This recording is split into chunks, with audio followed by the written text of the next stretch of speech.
If you're a senior who uses a walking stick, then you need to be aware of 3 big mistakes that people make when they're using one of these, so you can fix it and get more out of your stick as a result. If you don't know who I am, my name is Harlow and I'm the Over-Fifties specialist physio here at HT Physio in Farnham. And today I'm going to be showing you 3 mistakes people make with a walking stick so you can fix your walking at home by correcting those mistakes.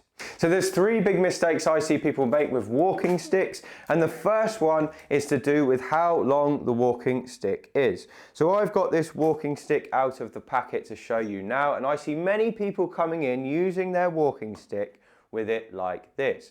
Now, if you watch me walk with this walking stick, can you see a problem when I use it? Now, many people would say, no, that actually looks normal. But when I see people with a stick like this, the first thing I can spot is that it's too high. Now, if you look at the way I'm using my hands when I walk with this walking stick, look at my arm. Okay, my arm here is bent. I've got a bent elbow. So when I push down on the walking stick, my power has to come from my tricep muscle, okay, which is quite a small muscle in comparison to the rest of my body. So I have to push down using this muscle here to keep my arm stable as I walk. Now, even though this looks like it's pushing me up into a good posture, in reality, it isn't, because I'm having to use my body weight over the top of it and my tricep to keep me in a good gait pattern. So this stick is too high. Now, let me show you what a proper height stick looks like. So I'm going to adjust it down to what I'd pre-measured before, which is about the right size for me. And now you can see when I walk, my elbow is straight.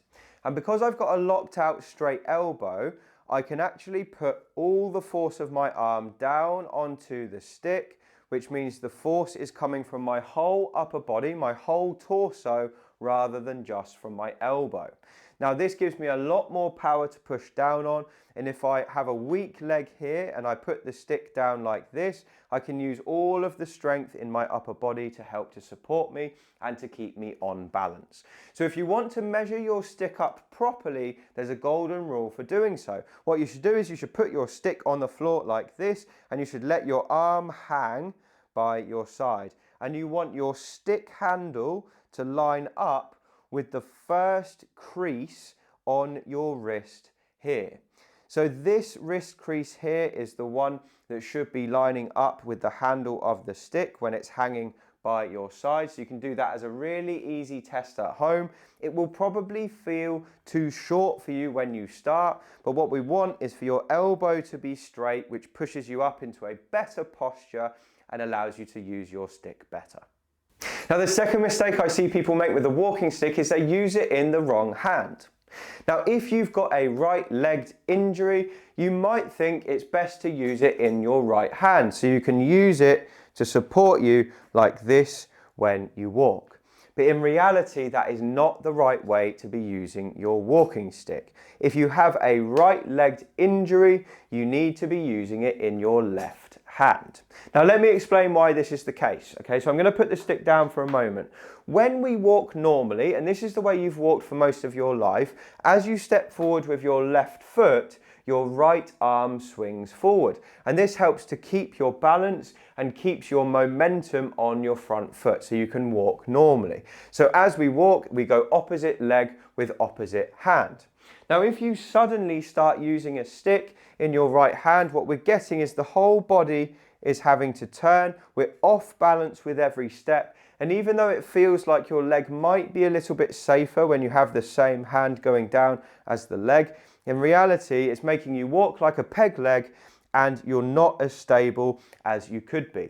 So I'll show you a better way to do it. So if this is your bad leg, you would have it in your left hand. You're going to put most of your weight down on your foot, but you're going to try and take some through the hand, and then you still stay upright and you've got much better balance as a result. So even if it feels unnatural, what you want to try and do is you want to try and keep your body weight evenly distributed in between the stick and your foot. It will keep your gait pattern normal and it will make it easier for you to get rid of that stick eventually if you choose to do so. So make sure you're using the opposite hand to the side of the injury. And the third mistake I see people make when using a walking stick is walking with the wrong gait pattern. So all of the normal principles of walking should still apply when we're using a stick. And I'm going to show you how that works now.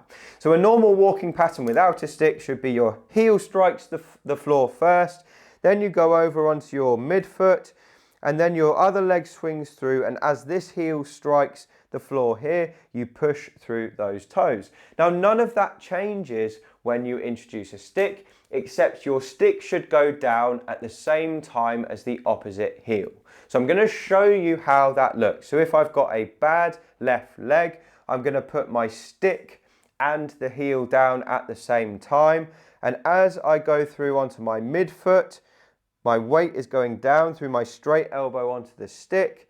And then as I push through my toes on the left side, the stick comes up ready in time for a second heel strike. So I'm going to show you on this side. So as the heel goes down, the stick goes down as well. And you can see what this does for my posture. It keeps me perfectly upright and balanced. I've got my weight evenly distributed between my stick and my foot. And then as the heel lifts up and I push through the toes, I can lift the stick and carry it through for the next heel strike. So that is the gait pattern. Hopefully someone has shown you how to do that, but if they haven't, then just watching a few repeats of me doing it might be helpful to you, because you want to time that perfectly, leave enough of a gap between here for the other leg to swing through. Don't go too far out to the side, don't come across your body. It should go probably about 6 inches wide of this foot as you put it down, and strike it down firmly so you can get some purchase on the ground at the same time as your heel strike.